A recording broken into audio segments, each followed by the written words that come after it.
السلام علیکم اسٹوڈنٹس، آج میں آپ کو اردو کے لیکچر نمبر 55 میں سبق قومی ادارے اس کے سوالات مشقی جو سوالات جوابات ہیں وہ کرواؤں گی. ٹھیک ہے، اپنی بک کھولیں. ٹھیک ہے، اور اپنے ساتھ رف نوٹ بک بھی رکھیں تاکہ آپ اس میں اپنے ساتھ سوال کے جوابات اور جو کچھ ہے جملے ہیں گرامر ہے مشقی وہ نوٹ کریں اور پھر اس کو نیٹ جو آپ کی پریکٹس نوٹ بک ہے اس میں لکھتے جائیں. اچھا جناب، یہ آپ کے مختصر سوالات جوابات ہیں. پہلا سوال مختصر ہے، قومی اداروں کا قیام کیوں ضروری ہے؟ اس کا جواب ہوگا، قومی اداروں کا قیام اس لیے ضروری ہے تاکہ پہلا پوائنٹ ہے ملک کا انتظام عمدگی سے چل سکے. دیکھیے یہ جو خاص الفاظ ہے وہ آپ نے بلیک مارکر سے لکھنے ہیں. دوسرا ہے انتشار اور افراتفری سے بچا جا سکے. ملک کی ترقی کی راہ ملک جو ہے ترقی کی راہ پر گامزن ہو سکے. ٹھیک ہے، اس کا فرسٹ کا جواب ہے. پھر دوسرا سوال ہے، شہری دفاع کے رضاکاروں سے کیا مراد ہے؟ جواب ہے اس کا یہ بھی پوائنٹس میں ہے، جو لوگ شہری دفاع کی تنظیموں میں کام کرتے ہیں وہ شہری دفاع کے رضاکار کہلاتے ہیں.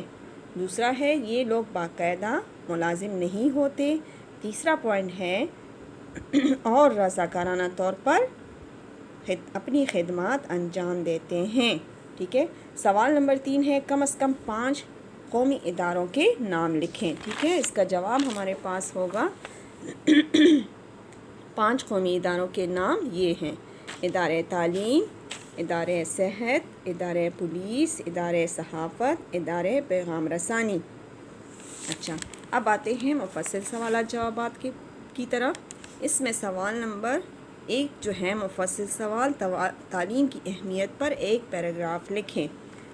اس کا جواب ہے، نبی کریم صلی اللہ علیہ وآلہ وسلم کا ارشاد پاک ہے کہ علم کا حصول ہر مسلمان مرد اور عورت پر فرض ہے.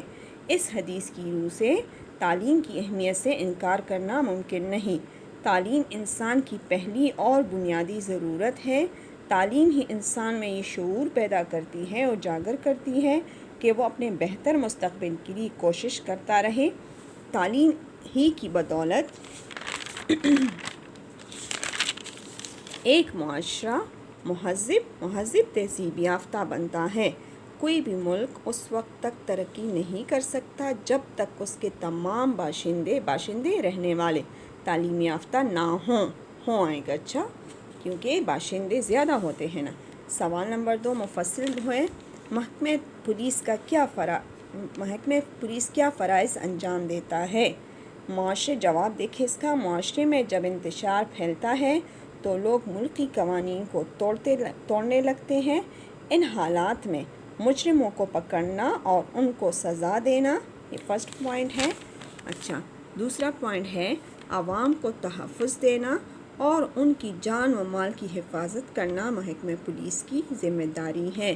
تیسرا ہے ملک میں امن و امان کو بحال رکھنا یعنی قائم رکھنا بھی پولیس کی ذمہ داری ہے. چوتھا پوائنٹ ہے، اس ادارے کی موجودگی سے عوام کو تحفظ کا احساس ہوتا ہے، اس لیے اس ادارے کی اہمیت سے انکار نہیں کیا جا سکتا. ٹھیک ہے، یہ ہمارا سوالات کے جو جوابات تھے وہ ختم ہو گئے. آتے ہیں اب اپنے جو بقیہ اپنا مشق کی جو سوالات جوابات ہیں اس کی طرف آتے ہیں. ٹھیک ہے، اس میں جو پہلا سوال ہے، خالی جگہ پر کریں. میں نے پہلے سوالات جوابات اس لیے کروائے تاکہ آپ پہلے وہ لکھ لیں اور وہ نوٹ بک میں لکھنا ہے، یہ بک میں کرنا ہے. اچھا، خالی جگہ پر کریں. پہلا خالی جگہ جو ہے وہ ہے پاکستان میں ہر شہری کو، جو نیچے آپشن دی ہوئے ہیں اسی میں سے کرنا ہے، برابر حقوق حاصل ہیں. اچھا، دوسرا ہے تعلیم انسان کی ڈیش ضرورت ہے، تو پہلی ضرورت ہے. اچھا، اسلامی معاشرے میں حکومت نہیں بلکہ خدمت کی جاتی ہے. ابھی آپ نے سبق میں پڑھا ہے محکمہ پولیس کی موجودگی سے عوام کو تحفظ کا احساس ہوتا ہے. آخری ہے، پاکستان میں شہری دفاع کا نظام بڑا مضبوط ہے. دیکھیں، مستحکم بھی آتا ہے اور مضبوط بھی آتا ہے، لیکن یاد رکھیں جب بھی سبق کے دوران جس جملے میں جو لفظ لکھا ہوتا ہے وہی آپ لوگوں نے لکھنا ہے، ٹھیک ہے۔ اچھا، پھر سوال نمبر 2 وہی مشقی سوالات جوابات ہیں جو ابھی میں نے کروائے، اس میں 3 مختصر ہیں اور 2 جو ہیں وہ مفصل ہیں، ٹھیک ہے۔ اس کی سمجھ آ گئی آپ لوگوں کو؟